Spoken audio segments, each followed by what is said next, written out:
Bom, pessoal, chegamos na fase mais interessante aí do Pentest, que é a pós-exploração. Nessa fase, o nosso objetivo é se aprofundar no sistema, né? Uma vez que a gente conseguiu um primeiro ponto de acesso dentro desse sistema, é ver o quão profundo a gente consegue chegar. E essa fase é uma fase que separa, geralmente, o profissional que entrega um serviço mediano e o profissional que entrega algo realmente que gera e que agrega algum valor para o cliente. Por que eu falo isso? Porque muita gente acha que às vezes o Pentest ele morre ali na exploração. Então, por exemplo, na aula passada a gente conseguiu acesso ao WordPress, nesse caso específico aqui, e aí o cara já finaliza o Pentest ali, fala, consegui acessar o WordPress como administrador, poderia alterar o WordPress, poderia, sei lá, fazer qualquer coisa ali, mas termina o Pentest por aí. Beleza, tem um certo impacto, mas pode não agregar tanto valor para o seu cliente. Será que uma vez que você tem acesso a esse WordPress, você não consegue escalar privilégios, não consegue melhorar o seu acesso, conseguir acesso ao servidor, conseguir acesso a outros serviços que tenham dentro desse ambiente, ou conseguir acesso dentro dessa máquina e dessa máquina pular para outra máquina ou para o ambiente interno da empresa. Então, em Pentest, a fase de pós-exploração ela é essencial. Então, muitos pentests que a gente já fez, Black Box principalmente, vinha de um ataque, por exemplo, você não tem conhecimento nenhum, você conseguia encontrar algum sistema, vinha pela aplicação, explorava a aplicação, poderia morrer o pentest ali. Mas não, a gente ia tão fundo que a gente ia comprometendo as máquinas que a gente conseguia. Então, o servidor do servidor chegava à rede interna, da rede interna encontrava controlador de domínio, do controlador de domínio conseguir acesso para acessar outros departamentos dessa empresa. No final, você entrega para o cliente aí um comprometimento total do ambiente, né? Então você mostra o impacto mesmo do que um invasor, um atacante poderia fazer em um cenário real aí, né? Uma invasão real, que danos ele poderia causar para essa instituição. Bom, chega de papo e vamos para a prática, né? Então, aqui a gente conseguiu, na aula passada, a gente fez a exploração, conseguiu validar a vulnerabilidade e conseguiu acessar, por exemplo, o WordPress como administrador. E agora o nosso objetivo é tentar melhorar o nosso acesso, tentar ganhar um acesso a esse servidor.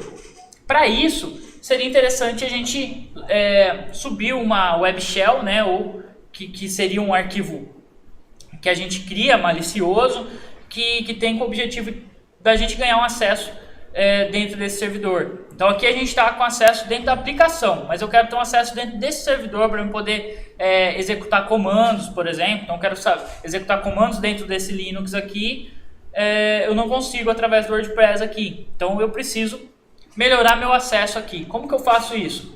Teria duas opções: você criar sua web shell ou usar alguma web shell que você conheça. E aí você tem duas opções: procurar algum campo, algum lugar aqui no WordPress onde você consiga fazer o upload e ver se você consegue fazer o upload, se não tem nenhum controle que vai bloquear esse upload também. E se você conseguir, beleza, você já joga esse arquivo lá pro servidor através do WordPress. Uma outra opção seria você procurar algum lugar aqui dentro do WordPress onde você consiga escrever em algum arquivo.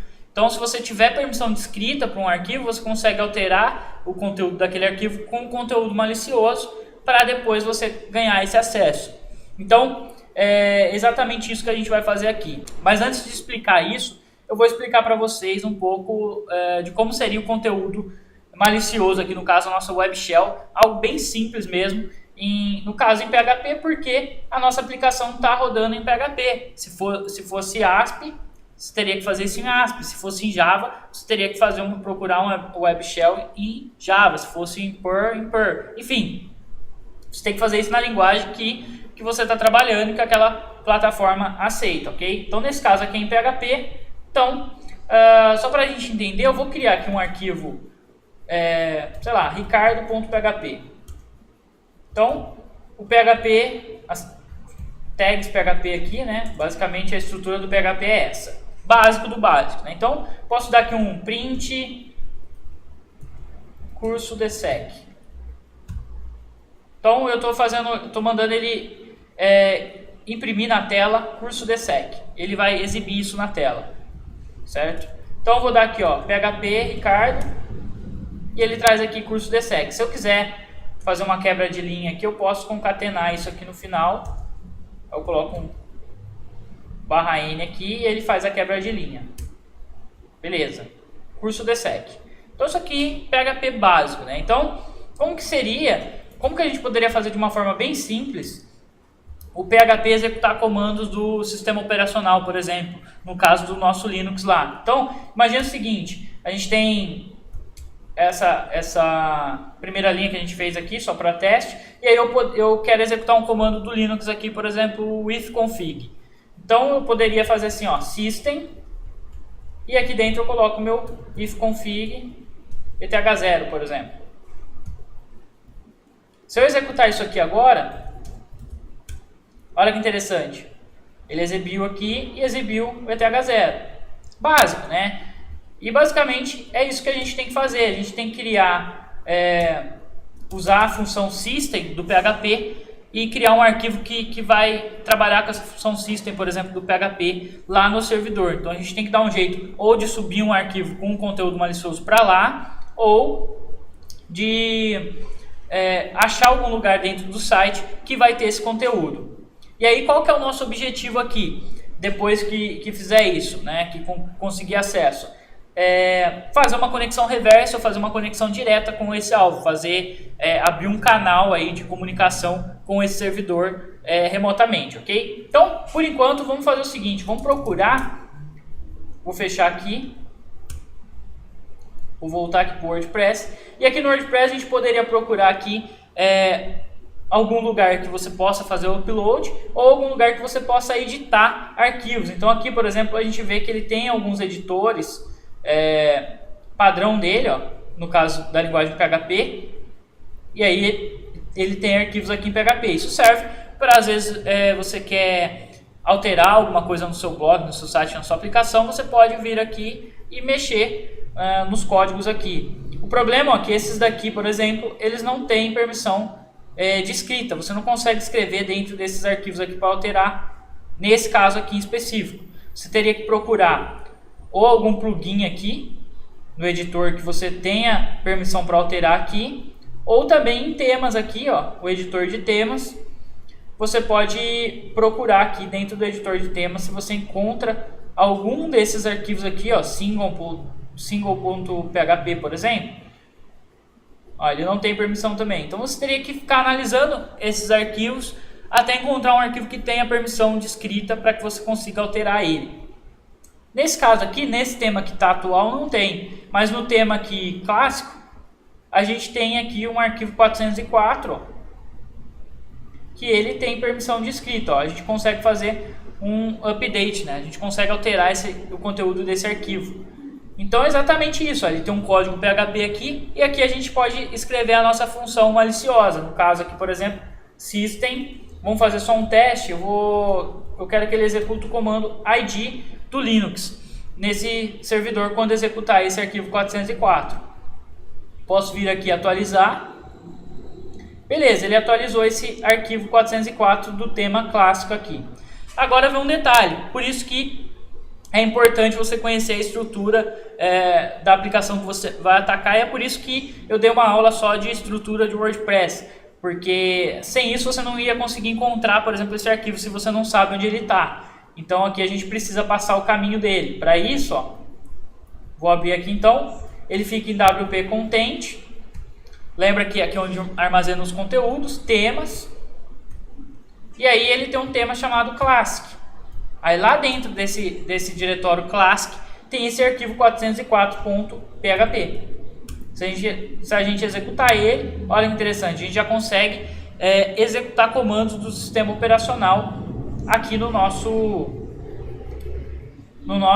servidor que a gente está atacando. Posso dar aqui um ls-la, por exemplo, atualizar o arquivo, voltar aqui e ele lista todos os arquivos. O problema é que eu teria que ficar alterando o arquivo toda hora para conseguir visualizar. Aí tem uma forma mais simples da gente fazer isso. A gente poderia passar o system aqui com um parâmetro aqui, via URL mesmo, via get, e aí você consegue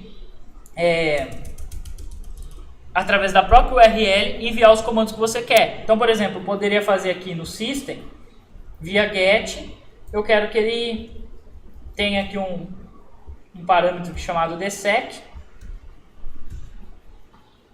E é isso aqui que eu estou fazendo. Então, ele vai executar o comando system via o parâmetro dsec via get. Beleza?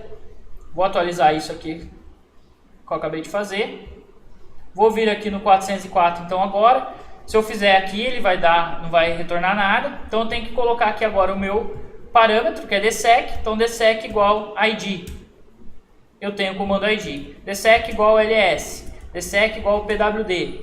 E aqui eu consigo agora digitar comandos do Linux e o meu arquivo malicioso se encarrega de executar a função system lá. Então eu poderia dar aqui um cat etc pswd, por exemplo, e aí já consigo ler esse arquivo desse servidor.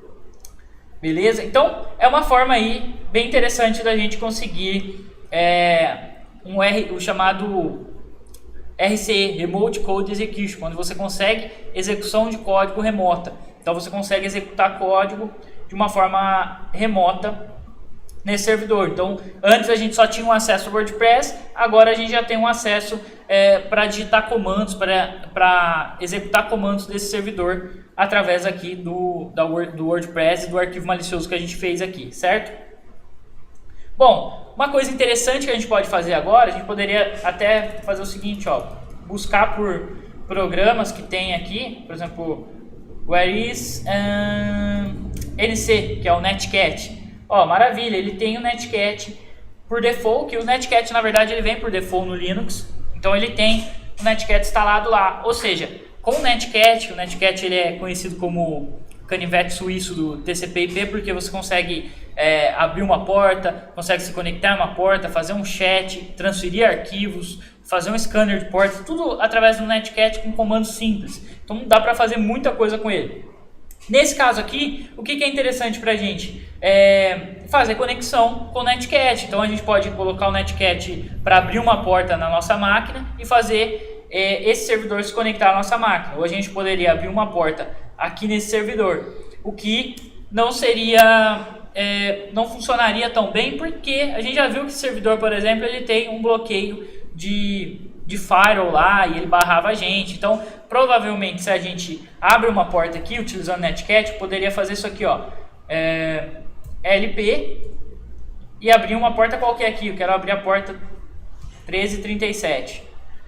E aí nesse caso aqui eu tô falando pro Netcat para ele ficar no modo de listen, o L aqui, o P na porta 1337, e aí eu falaria para ele, ó, e aí você envia o seu bin bash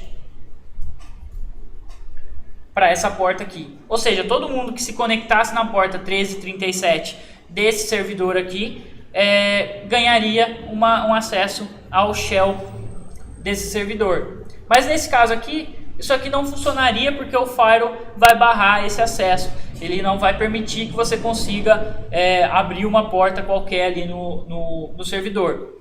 Isso é muito comum no cenário real também. Então você tem que trabalhar com conexão reversa, que é o quê? Ao invés de você abrir uma porta para você se conectar ao alvo, você faz o alvo se conectar a você. Então você abre uma porta, no caso aqui na nossa máquina. Então eu viria aqui e abriria uma porta, por exemplo, 443 na minha máquina. Deixa eu pôr o "-v" aqui só para ficar verbose. Ele mostra que está escutando na porta 443. Ou seja, acabei de abrir a porta 443 da minha máquina, da minha máquina de ataque, e está aguardando, essa porta está aberta. E aí eu poderia vir aqui no Netcat e falar, olha, se conecta no meu IP, e aí passo o meu IP público, na minha porta 443, e a hora que você se conectar na minha porta 443, eu quero que você execute o seu bin bash. O E aqui de execute, então ele vai executar o bin bash dele, ele vai enviar isso para a minha porta 443. Aí automaticamente, ao fazer isso, ao eu receber essa conexão, eu recebo o shell desse servidor. Então isso é bem interessante porque você acaba dando bypass em firewall, porque às vezes o firewall ele vai bloquear toda a entrada, e aí regra de saída ele tem geralmente 80, 443 aberta, e aí ele tendo essas portas permitidas, né, você consegue sair com essa conexão, no caso com a porta 443 aqui. e aí você envia a shell do alvo para sua máquina. Tem várias outras técnicas que você pode usar para isso, mas só para ficar claro aqui para vocês entenderem o que a gente está fazendo aqui. Então o nosso objetivo aqui é fazer exatamente isso. A gente poderia fazer isso através dessa shell que a gente fez aqui, poderia fazer um arquivo que vai fazer exatamente isso sem passar os parâmetros por aqui também. Fica a seu critério se você quer usar o parâmetro do Netcat direto aqui ou via argumento, como a gente está fazendo aqui, via parâmetro aqui, beleza? Bom, então antes da gente fazer esse teste de liberar a porta e fazer a conexão reversa, a gente precisa ver qual que é o nosso IP aqui. No caso, o meu IP local é esse daqui. Então, o meu IP local, não o meu IP público, é o 92.168.0.105. Então, eu abro a porta agora 443 na minha máquina. E antes de passar o IP público aqui, que é o meu IP externo, eu preciso fazer uma configuração do meu roteador. Então, lá no meu roteador, eu falo para ele, olha, a porta 443... que eu quero liberar para o IP 192.168.0.105, direciono isso e habilito. E ao fazer isso, automaticamente quando eu passar meu IP, isso chega no meu roteador e ele já direciona para essa porta 443, que é onde ele está com o serviço ativo, com a porta aberta. E agora eu precisaria pegar meu IP público, no caso aqui meu ip.com.br, aqui ele vai pegar meu IP real no momento. Então eu pego aqui esse endereço de IP. Esse é o momento que a maioria de vocês está pausando o vídeo, anotando meu IP para fazer ataque, eu sei disso, estou vendo. E aí, vamos lá então, vamos fazer um teste. Coloco aqui meu IP, porta 443, que é a porta que eu quero que ele envie. Então, estou falando aqui para o servidor. Olha, utilize o Netcat, conecta no meu IP, na minha porta 443, que já está aberta, e "-e", execute o bin bash. Vou até colocar aqui meu terminal um pouco mais para baixo aqui para a gente ver isso acontecendo. E aqui então no site, vou dar um Enter agora. Ó. Ao fazer isso, automaticamente a gente já recebe a conexão aqui, ele dá o IP de quem conectou, no caso aqui o servidor lá do grupo Business Corp. Se eu der um ID aqui, eu já estou com uma shell nesse sistema. Então se eu der ls, qualquer comando que eu dou aqui, eu já consigo visualizar o shell desse servidor. Então isso é bem bacana, o name-a para ver a versão aqui do kernel que está rodando. No caso está rodando um Debian lá, com kernel 3.2.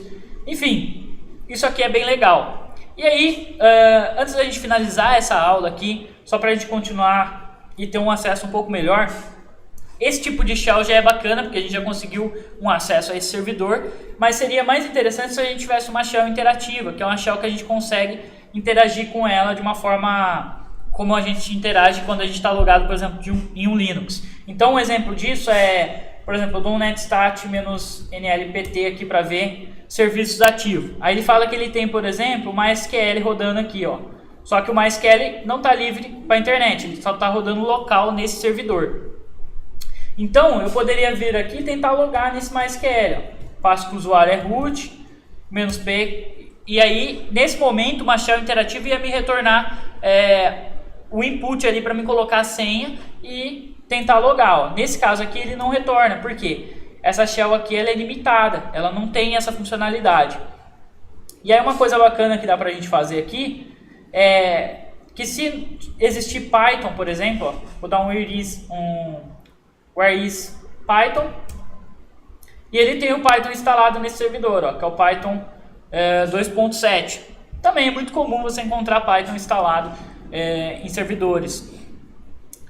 Outros programas que a gente pode procurar aqui, que podem ser úteis para a gente, wget. Ó. Então, sempre que a gente encontra esses programas aqui, já está facilitando a nossa vida, porque a gente consegue dar um wget para baixar um arquivo aqui para dentro do servidor, um exploit, por exemplo, enfim. Ou se você quer transferir algum arquivo para dentro desse servidor, você consegue fazer isso também. Mas beleza, já que ele tem Python aqui, vamos utilizar o Python para ganhar uma shell interativa. Para isso a gente faz o seguinte, ó, Python -c, que aí é o modo de linha de comando do Python. E aí eu vou importar o pty, e depois eu faço o seguinte, ó, pty.spawn, e aí eu quero que ele me dê aí um bin bash e aqui no final eu finalizo aqui o meu comando. Então, basicamente estou importando esse módulo essa biblioteca aqui do Python, pty, e estou pedindo para ele me dar o bin bash. A hora que eu dar um enter aqui, olha que interessante, eu acabei de ganhar uma shell interativa nesse servidor. Ó. Se eu dar um barra aqui, barra var, barra www, ó, consigo navegar aqui, já estou dentro desse servidor. Notem que ele me deu um acesso aqui de Apache, www.data, ou seja, minha permissão aqui é de Apache, não é de root ainda, porque a aplicação estava rodando como Apache, né, com web server. O nome do servidor, srv web, e o diretório que eu estou aqui. Então eu posso navegar por esses diretórios aqui, ó, listar conteúdo, enfim. Vou dar um netstat novamente aqui, ele mostra então que eu tenho aqui o MySQL, por exemplo, que só está rodando local, e agora eu posso tentar fazer o mesmo teste. Eu quero me conectar nesse MySQL com o usuário root, e aí ele me pediu a senha, vou pôr sem senha aqui no caso, e aí ele fala, olha, o acesso é negado porque não está usando senha. Ou seja, é bem provável que está protegido com senha essa base de dados, então precisaria dessa senha. Mas lembra quando a gente estava na fase de exploração de vulnerabilidade lá, que a gente viu que o usuário que estava rodando, por exemplo, no MySQL, ele estava logado como root? Então a gente pode vir aqui onde está o nosso blog, que está dentro de blog, né? Então aqui a gente está na raiz do nosso WordPress. E aqui na raiz do WordPress a gente vê que ele tem o wp config.php. A gente pode ler esse arquivo, vou pôr um more aqui para ele parar essa leitura na tela aqui. E aqui a gente vê as configurações aqui da base de dados do WordPress. Ó. Então o nome do banco de dados, WP, o usuário que ele estava usando, root, e a senha que ele usou aqui do root, ó, WP root. Então essa era a senha do MySQL aqui nesse caso.